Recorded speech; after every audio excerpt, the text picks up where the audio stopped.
எல்லாருக்கும் வணக்கம். இன்றைக்கி நம்ம சேனலில் ஒரு சூப்பரான டெசர்ட் ஐட்டம் தான் பார்க்க போகிறோம். ப்ரெட்டை வச்சு எப்படி சுவையாக நம்ம ரசமலாய் பண்ணுறது அப்படின்னு சொல்லி பார்க்க போகிறோம். இது ரொம்பவே ஈஸியான அதே சமயத்தில் ரொம்ப டேஸ்டியான ஒரு ரெசிபிங்க. மறக்காமல் நீங்களும் வீட்டில் ட்ரை பண்ணி பாருங்கள். குழந்தைங்களுக்கு ரொம்ப பிடிக்கும். வாங்க இது எப்படி பண்ணுறதுன்னு சொல்லிட்டு பார்க்கலாம். முதல்ல அடுப்பில் ஒரு பாத்திரத்தை வச்சுக்கோங்க. இந்த பாத்திரத்தில் 1/2 லிட்டர் அளவுக்கு பால் சேர்த்துக்கோங்க. நான் இன்றைக்கி 1/2 லிட்டர் பால் வச்சு செய்கிறேன். உங்களுக்கு எந்த அளவுக்கு வேணுமோ நீங்கள் அந்த அளவுக்கு பால் வச்சு செஞ்சுக்கலாம். பாலில் நம்ம தண்ணி எதுவும் சேர்க்கக்கூடாது. நல்லா திக்கான பாலாக இருக்கணும். பால் சேர்த்தாச்சு. பால் கொதிக்கிற அளவுக்கு கொஞ்ச நேரம் நம்ம வெயிட் பண்ணலாம். பால் கொதி வரும்போது ஆடை தட்டும். அந்த ஆடையை மிக்ஸ் பண்ணி விடாமல் லைட்டாக சைடில் விளக்கி விடுங்க.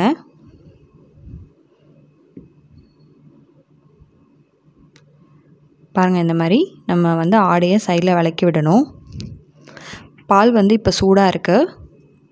நான் ஒரு சின்ன பவுலில் ஒரு 2 கரண்டி அளவுக்கு சூடான பால் எடுத்துக்கிறேன். எதுக்காக எடுக்கிறோம் அப்படின்னு சொல்லி பார்த்தீங்கன்னா, நான் இதில் குங்குமப்பூ ஊற வைக்க போகிறேன். நேச்சுரலான எல்லோ கலர் கிடைக்கிறதுக்காக. குங்குமப்பூ இல்லைன்னா பரவாயில்லைங்க, விட்டுலாம். இது ஊறட்டும்.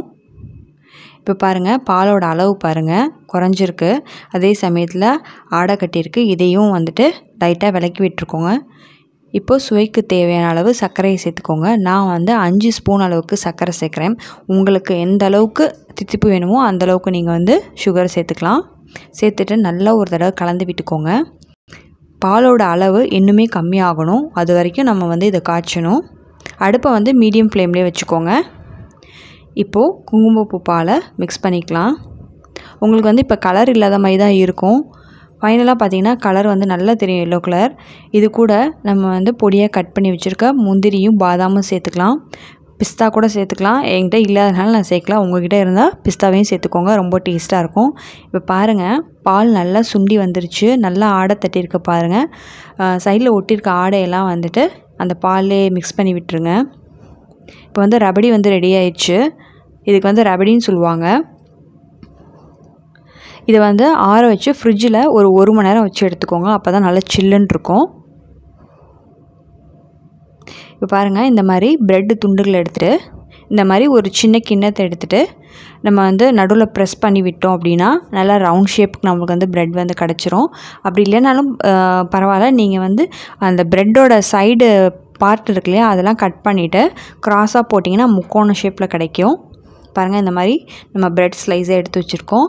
ரபடியும் நல்லா சில்லுன்னு இருக்குது. இப்போது நம்ம ரசமலாய் ரெடி பண்ணிக்கலாம். ப்ரெட்டு மேலே இந்த ரபடியை நம்ம கொஞ்சம் கொஞ்சமாக விட்டுக்கோங்க. ப்ரெட்டோட இது ஊறிச்சுன்னா அவ்வளோ டேஸ்ட்டாக இருக்கும். உங்களுக்கு எந்த அளவுக்கு ரபடி வேணுமோ அதை சேர்த்துட்டு இதை அப்படியே ஃப்ரிட்ஜில் ஒரு 1/4 மணி நேரம் வச்சு எடுங்க. சில்லுன்னு சாப்பிடுங்க. ரொம்பவே சூப்பராக இருக்கும். சூப்பரான ப்ரெட் ரசமலாய் ரெடி ஆயிடுச்சு. நீங்களும் வீட்டில் மறக்காமல் ட்ரை பண்ணி பாருங்கள். மறுபடியும் இன்னொரு வீடியோவில் சந்திக்கிறேன். அதுக்கு முன்னாடி நம்ம சேனல் சப்ஸ்கிரைப் பண்ணிடுங்க. தேங்க்ஸ் ஃபார் வாட்சிங்.